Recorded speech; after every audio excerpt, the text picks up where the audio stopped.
તો સુરતમાં ફરી એકવાર રફતારની મજા બની છે મોતની સજા। સગીર વિદ્યાર્થીઓએ ઓવર સ્પીડમાં કાર ચલાવી અકસ્માત સર્જ્યો।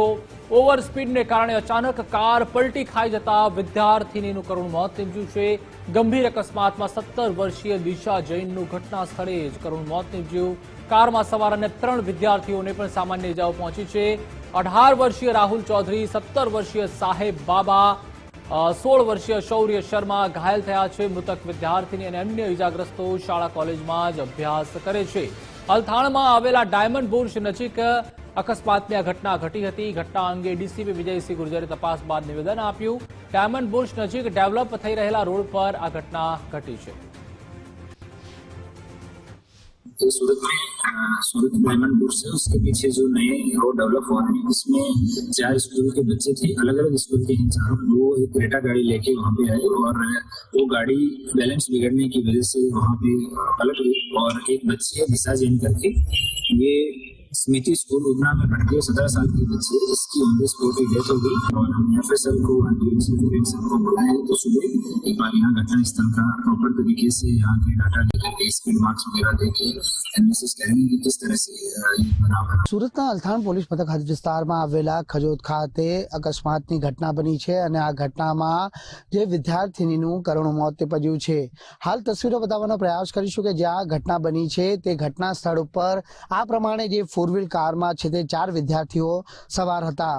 શાળા અને કોલેજના જે 4 વિદ્યાર્થીઓ છે તે ફરવા માટે નીકળ્યા હતા અને ખજોદ સ્થિત ડાયમંડ બુર્જની અંદર આવેલા જે રોડ ઉપરથી તેઓની કાર છે તે પસાર થઈ રહી હતી, જેમાં 18 વર્ષીય ભગવાન મહાવીર કોલેજમાં અભ્યાસ કરતો રાહુલ ચૌધરી છે તે આ કાર હંકારી રહ્યો હતો અને એકાએક જ કાર ના જે સ્ટેરિંગ પરથી કાબુ ગુમાવતા કાર એકાએક છે તે પલટી મારી ગઈ હતી।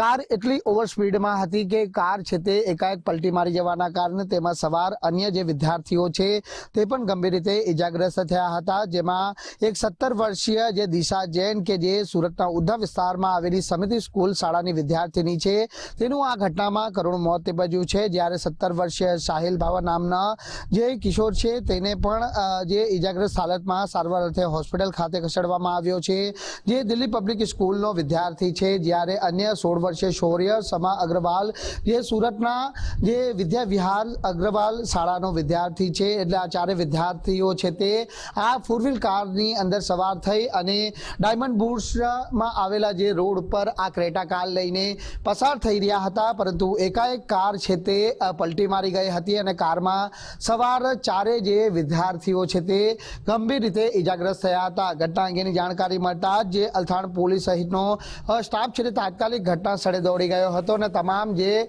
ઇજાગ્રસ્તો છે તેઓને સારવાર અર્થે હોસ્પિટલ ખાતે ખસેડવામાં આવ્યા હતા, પરંતુ કમનસીબ બાબત એ છે કે ઘટના સ્થળે જે કિશોરી છે જે દિશા જૈન તેનું કરુણ મોત નીપજ્યું હતું। હાલ પોલીસની પ્રાથમિક તપાસમાં એ જાણકારી સામે આવી છે કે 18 વર્ષીય જે ભગવાન મહાવીર કોલેજનો વિદ્યાર્થી રાહુલ ચૌધરી છે તે આ કાર હંકારી રહ્યો હતો।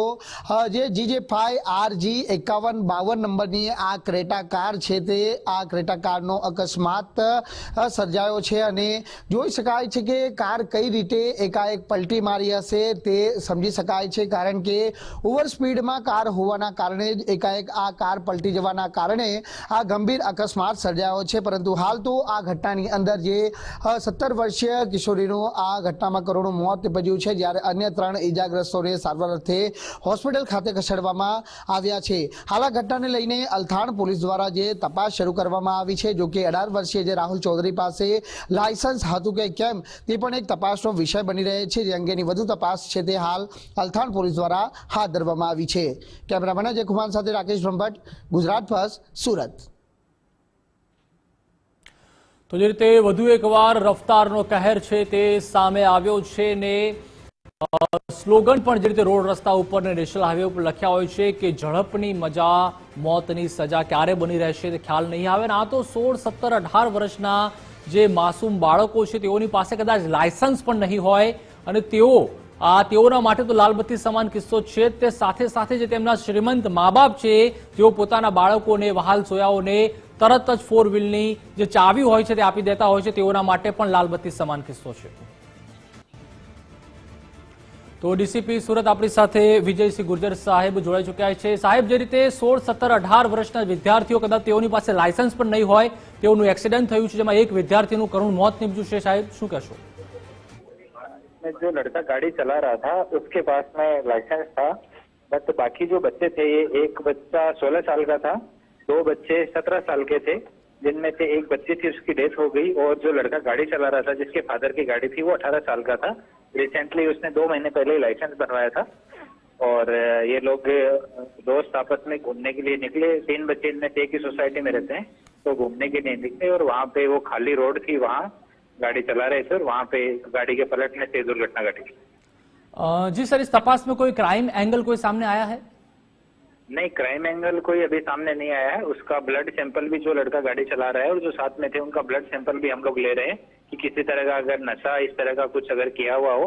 प्राइमरीली हमने बात की है तो ऐसा कुछ नहीं लग रहा है, फिर भी हम उनके ब्लड सैंपल लेके और उनको भी टेस्ट करवा रहे हैं. वहाँ के सारे सीसीटीवी फुटेज हैं वो भी हम लोग चेक कर रहे हैं और उनका मोबाइल डाटा देख के उनके स्टेटमेंट के साथ मैच भी कर रहे हैं.